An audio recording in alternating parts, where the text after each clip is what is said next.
Well, good afternoon and welcome to the ongoing Temple Speaker Series.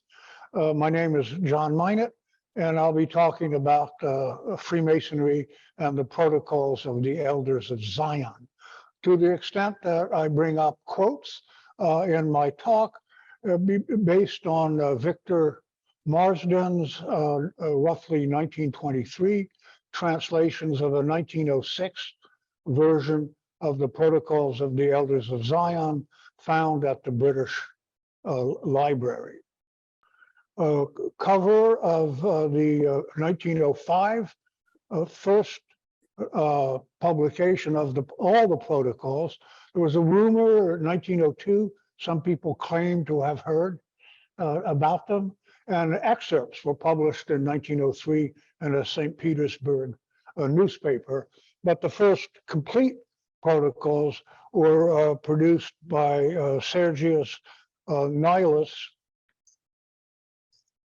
and these are a completely fabricated anti-Semitic text describing a plan abetted by the mostly unwitting Freemason stooges for global domination.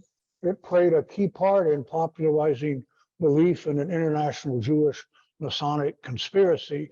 The great importance of it was permitting anti-Semites and those hostile to Freemasonry to reach beyond their traditional circles and find a large international audience, a process that continues to this day. Sorry, I got a little ahead of myself on the first slide. Sergius Nihilus, the Russian mystic who published the first complete protocols. And as I mentioned, they were hinted at in 1902 and published in the newspaper The Banner, St. Petersburg, 1903. By 1917, Nihilus had come up with about 4 editions, and somewhat amusingly, each one had a different explanation as to how he had got his hands on this supposed document.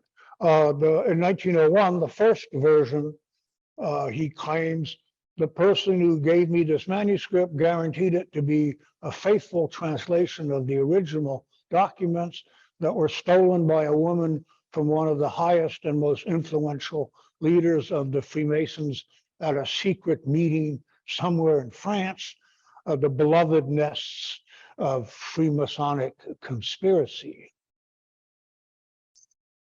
So you might wonder how Freemasons got lumped together with Jews and plots to take over the world. And you have to go back to 1797, when a French Jesuit priest, the Abbé Barruel, blamed the 1789 revolution on Freemasons. And subsequently, we got, it was grossly exaggerating our role.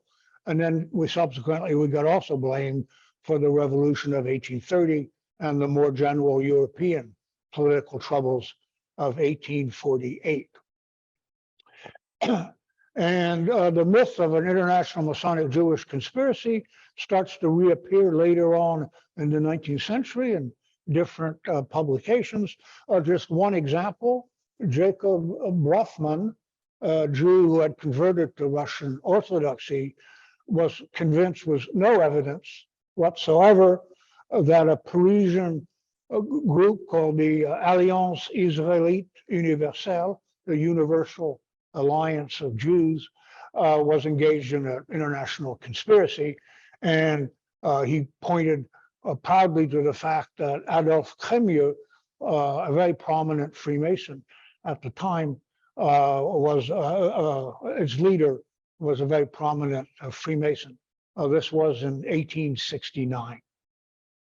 So before the protocols. The Times of Israel, courtesy of the Times of Israel.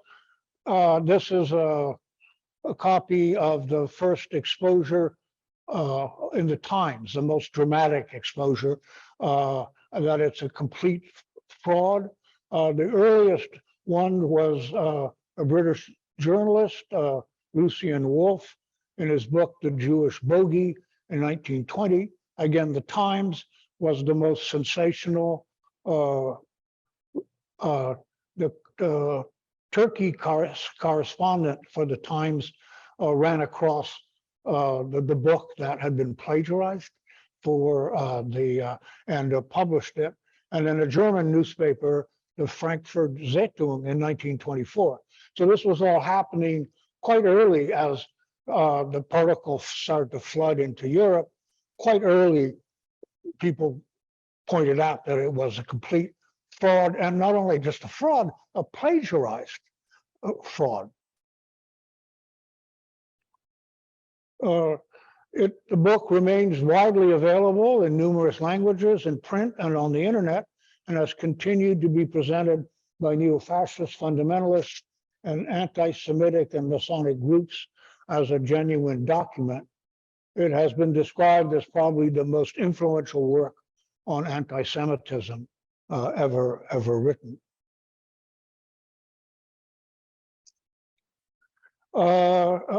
Courtesy of the Prague Guide, this is a shot of some tombs in the Jewish cemetery in Prague. And in his preface, Nihilus mentions that according to the records of secret Jewish Zionism, Solomon and other Jewish learned men already in 1929 BC thought out a scheme and theory for a peaceful conquest of the whole universe by Zion. And it is thought that he picked this up in a novel called Biarritz, 1868, by Hermann Gottschee, a postal clerk and spy for the Prussian secret police, and a conservative novelist. One of the chapters in his book Biarritz was called The Jewish Cemetery in Prague, and this depicts a clandestine nocturnal meeting of members of a mysterious rabbinical cabal that is planning a diabolic Jewish world conspiracy. And this had been published as a separate pamphlet, supposedly true nonfiction, in St. Petersburg in 1872. It is thought that Gottschee probably lifted the idea from Alexandre Dumas' Giuseppe Balsamo, 1848, a novel where a very similar scene is played out.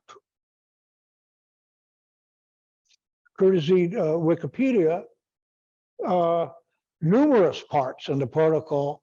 In one calculation, some 160 passages were plagiarized almost word for word from passages in the dialogue in Hell between Machiavelli and Montesquieu, an 1864 witty satire against Napoleon III of France, written by French political satirist and legitimist militant Maurice Joly, 1829, 1878. And to just give you one quote, in Joly, like the god Vishnu, my press shall have 100 arms, each hand of which will feel all the nuances of public opinion. And plagiarism, like the pagan god Vishnu, they will have 100 hands, and each shall beat the pulse of a different intellectual tendency. Courtesy of Hipstamp, a Serbian anti-Masonic and a Jewish poster. According to the German historian Michael Hegermeister, no one really knows for certain by whom, where, and why the protocols were created. And his book, The Perennial Conspiracy Theory, 2022, outlines the views that this was not a conspiracy of the the Russian Okhrana, the secret police in Paris, where it is thought they concocted this document in 1896-97 to warn the Tsar that the modernization of Russia was really a Jewish plot to control the world. And this view is given in Hadassah Ben Ito, The Lie That Will Not Die, 2006, the French connection. And even though I must confess I'm not an expert really on the subject, it does seem from the readings to be some kind of French connection beyond just the fact that most of the protocols is a ripoff from Maurice Joly's French sire. And out of curiosity, in the protocols, the Jews claim that the one form of government that they fear the most is an autocratic hereditary monarchy buttressed by a landed aristocracy secure in their opinions and power by the land that they own, which of course mimics very closely Tsarist Russia at the time that the protocols were created. Another theory is that this was actually a weaponized, there was a parody in 1902 of a Russian Zionist Congress, very idealistic meeting apparently, and they think maybe this started out as a parody among anti-Semitic conservative circles, and then someone got the idea to try to turn it into the parody into a serious document.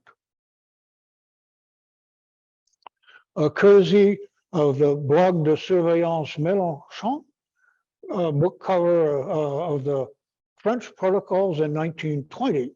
Now, even though the text is peppered with incendiary quotes such as, "And the weapons in our hands are limitless ambition, burning greediness, merciless vengeance, hatred, and malice," the book is a very dry and detailed explanation of how the Jewish conspiracy is going to take over all the political, financial, cultural press of the world.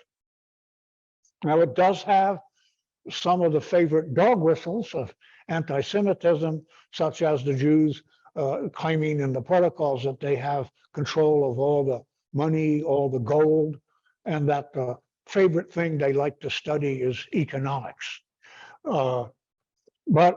And probably why it didn't succeed at first, it does not bring up some of the more grotesque anti-Semitic things that the Russians believed in. For instance, the blood libel, where Jewish religious ceremonies required the blood of Christians, especially Christian children, or the Jews as Christ killer, or the Jews as having poisoned the wells in the Middle Ages was the bubonic plague. Those tropes of anti-Semitism really don't feature in the protocols. And again, to repeat myself, they think that's why in 1905 it really didn't succeed, because it didn't appeal to how the Russian masses viewed the Jews.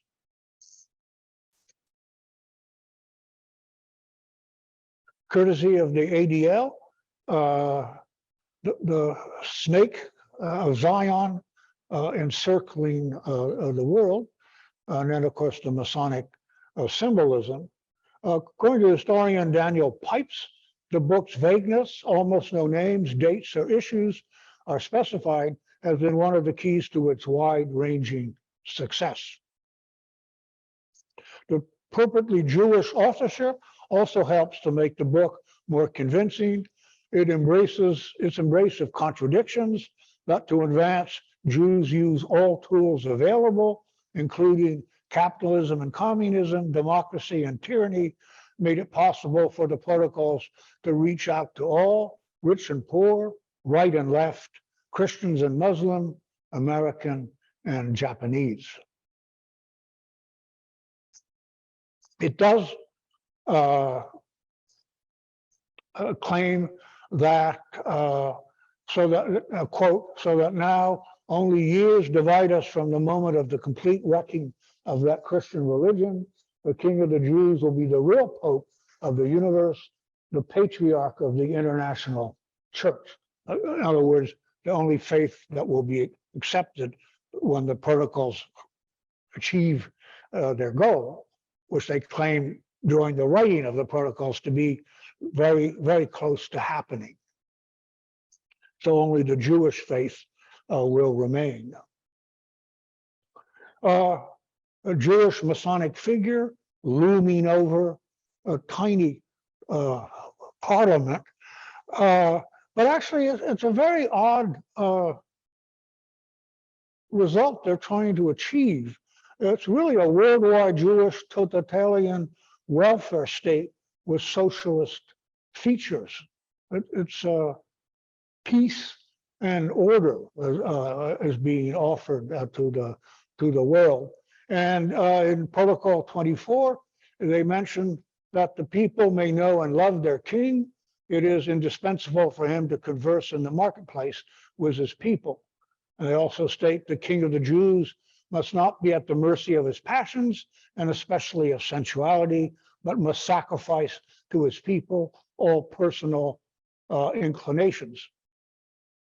And this concept of people surrendering their liberties in exchange for peace and protection was a bugbear of conservative Russian intellectuals. For instance, Dostoevsky and his brothers Karamazov, has his Grand Inquisitor getting the Russian people to exchange their freedoms for bread and security. So this concept of you get taken care of, but you surrender all your freedoms was a concern to Russian conservative intellectuals. Okay, I'm just going to sort of summarize, if you could read along. This lady has agreed to tell me, you can do it too when you've roughly read the passages.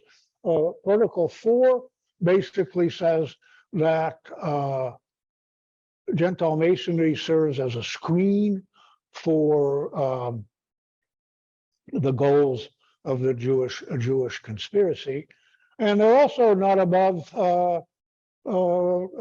executing any Masons that they feel are hindering their efforts. And the ones that die, it will appear as if they died from a normal kind of illness. Slightly more to read.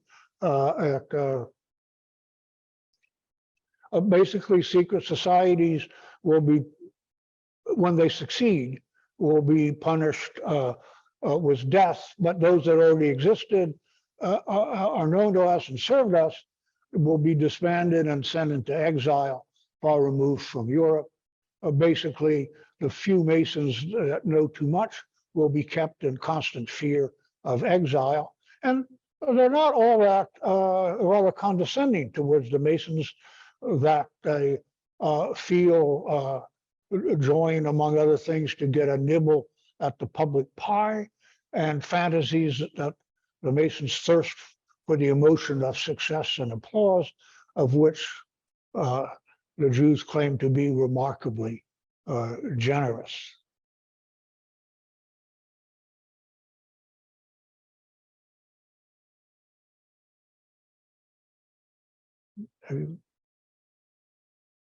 So you can see, even though Freemasonry are tarred with the conspiracy, they're not really the main beneficiaries and are treated rather contemptuously by their Jewish masters.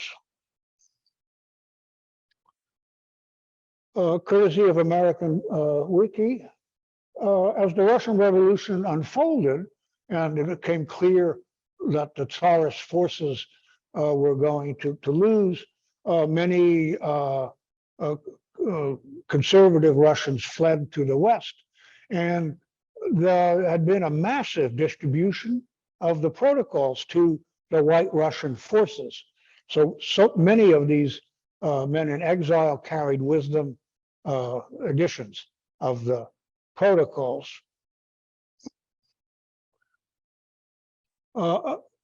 until this diaspora, the protocols, as I mentioned, had remained obscure, but now became an instrument for blaming Jews and Freemasons for the Russian Revolution, became a tool, a political weapon used against the Bolsheviks, who were depicted as overwhelmingly Jewish and Masonic, and they were allegedly executing the plan embodied in the protocols.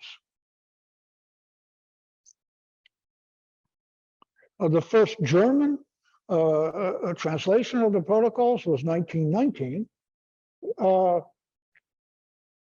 And then in 1920, the protocols were published in Poland, France, England, and the United States.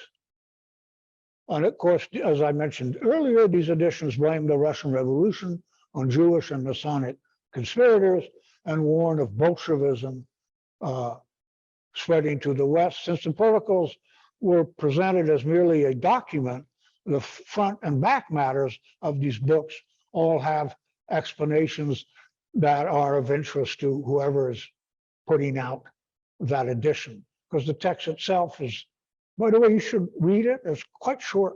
It's interesting. And they push the various editors' views. The courtesy of the Encyclopedia Britannica, the historian Noor Levin states that Hitler used the protocols as a manual in his war to exterminate the Jews. And another historian has called the protocols a warrant for genocide. Holocaust historian Richard S. Levy criticizes the claim that the protocols had a large effect on Hitler's thinking, writing that this is based mostly on suspect testimony and lack of hard evidence. Certainly, nothing in the protocols is found to justify anything like the concentration camps, mass extermination. The Nazis came up with those ideas, I think, more for reasons of perceived racial inferiority and things of that nature.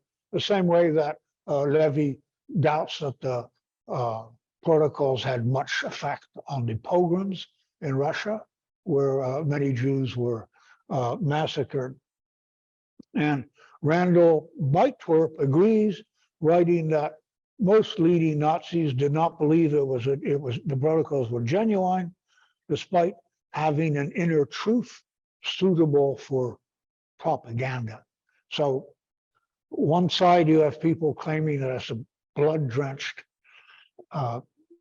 book, and others saying that, yes, it did help spread anti-Semitism and anti-Masonic ideas, but maybe not a direct effect on the Holocaust, where it may have played a role. And a little confused on this, but apparently, and this was building on already tons of anti-Semitism in Germany before the protocols, but the relentless use of the protocols by the Nazis may have sort of numbed the German people and helped contribute to the fact that very few of them took the enormous risk of helping Jews. So Levy sort of argues that, yes, it may have contributed in that aspect because that the Germans were propagandized into viewing the Jews with skepticism and unwilling to take on the incredible risk of actually helping them. A French version of the protocols, courtesy of the Holocaust Encyclopedia, 1920. American version, 1934, courtesy of eBay website. And you see the text there. It refers to the Red Scare, that the possession of these documents in Soviet Russia is punishable by immediate death. I didn't check on that. I have no idea whether that was true or not. Henry Ford, a famous car maker, was an anti-Semite in his book, The International Jew, is an Americanized version of the protocols and had an enormous influence. It was translated into more than a dozen languages. And Henry Ford, who in an interview published in the New York World, February 17th, 1921, put the case for Nihilus and his protocols. The only statement I care to make about the protocols is that they fit with what is going on. They are 60 years old and they have fitted the world situation up to this time. They fit it now. And this was used as an excuse a lot when proponents of the protocols had their noses rubbed to the fact that it was an obvious forgery and a plagiarized forgery at that. They would say, yes, but it speaks to the essential truth, the condition of what the Jews and the Freemasons are really up to. Japanese version of the protocols, courtesy of the Temple of Israel, Northern Winchester. And it's kind of odd because there were hardly any Jews or Freemasons in Japan. But yet, for some reason, the Japanese picked up on this kind of worldwide conspiracy to dominate finances and things of that nature. Courtesy of the Holocaust Museum, Syrian 205 version of the protocols, in which it is claimed that the Jews were responsible for 9/11, one of the claims made in the preface. Now, very few governments nor political leaders in most part of the world have even mentioned the protocols since World War II. An exception to this is the Middle East, where a large number of Arab and Muslim regimes and leaders have endorsed them as authentic, reflecting the goals of Freemasons and Jews. The first translation by an Arab Christian appeared in Cairo in 1927 or 1928. And just an example of the beliefs in the Middle East, Hamas, the Islamic group, has the ideas of the protocols embedded in its charter. They believe that they are a genuine document describing the plans of Israel and Zionism. Cartoon, courtesy of UN Watch, a Qatari newspaper, Watan, a cartoon in 2011. Again, Jews still striving to take over the world. When the protocols flooded Europe, they were quite successful. This is a courtesy of Blog de Surveillance Militant, 1934 book cover, saying basically enough. And you see Jews and Freemasons being kicked out by a spirit of World War I French soldier.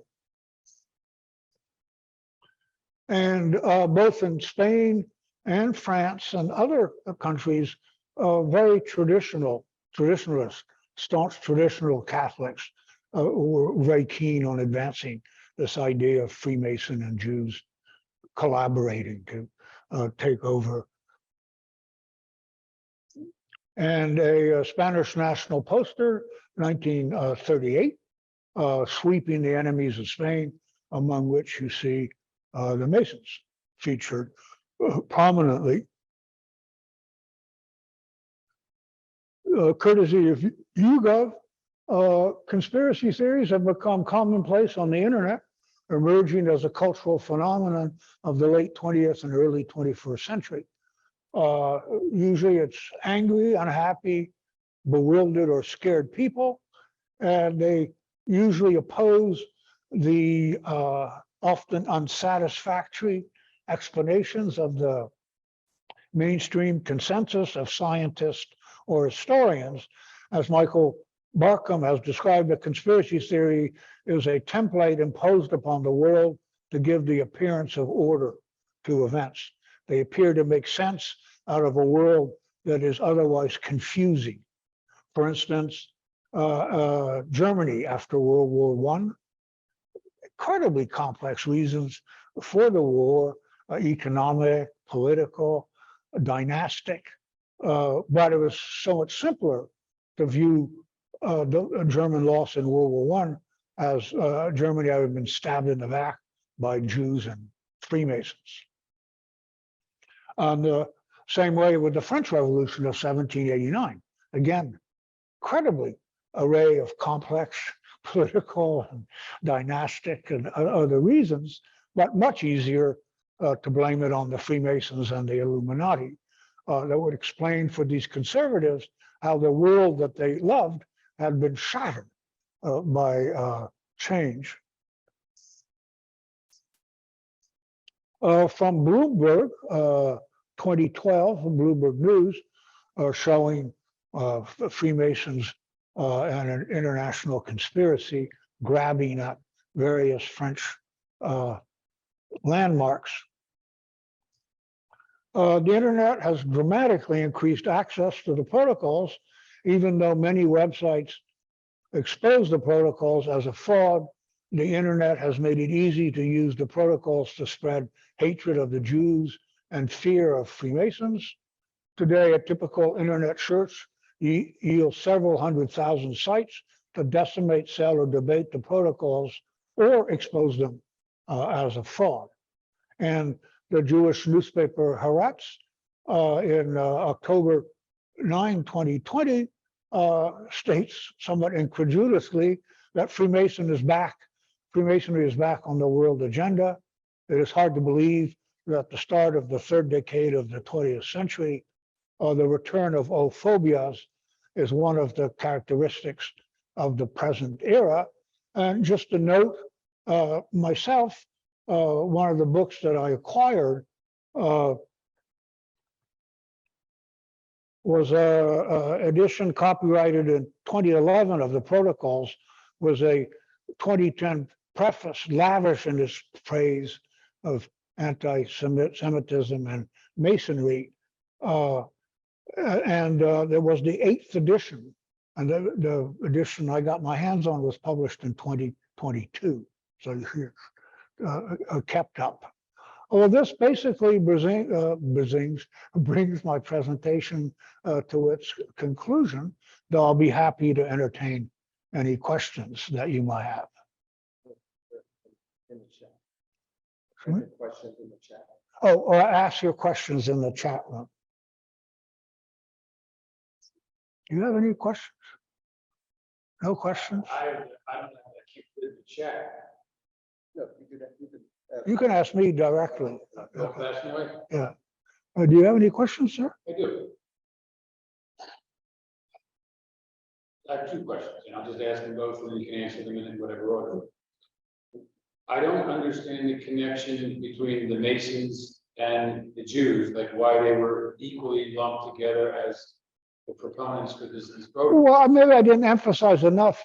The Freemasons already had their own considerable reputation as conspiring to take over, as I mentioned, being responsible for the French Revolution, the 1917 Russian Revolution, the turmoil in Europe in 1848. And I guess I failed to emphasize that. We already had our own street creds, so to speak, in trying to take over institutions. And starting with this, maybe I didn't mention that. In 1809, the Abbe Barruel that I was talking about, the Jesuit, circulated a forgery, probably created by the French secret police to thwart Napoleon's liberal policies towards Jews. And this forgery claimed that Jews were also heavily involved in the revolution. and that Barrowell should pay attention to that. And then that caught on. And as the 19th century progressed in Europe, various groups lumped, liked the idea of Jews and Freemasons conspiring to take over the world. Does that provide you with some answer? So the thinking was if they were successful, they would jointly control the world? Well, it depends on, this is really viewed through the protocols where the Masons are just the stooges of the Jews. But in our own right, we get credit for our own plans for taking over the world. It's just that my focus here was the views spread by the protocols. And are the protocols still being followed? Oh, yes, as I mentioned, I got an edition, was a preface dripping with all the lies and anti-Semitism and that Masonry. The preface was written in 2010, and the edition I have was printed in 2022. And on the internet, if you make a search, it's all there. Hey, John, we had somebody in the chat ask if the Grand Lodge of Pennsylvania has ever publicly addressed this issue. To my knowledge, it has not. I may very well be the first employee of Grand Lodge to deal with this topic, but I'm not sure. I am not sure. Well, thank you very much for showing up, my massive audience.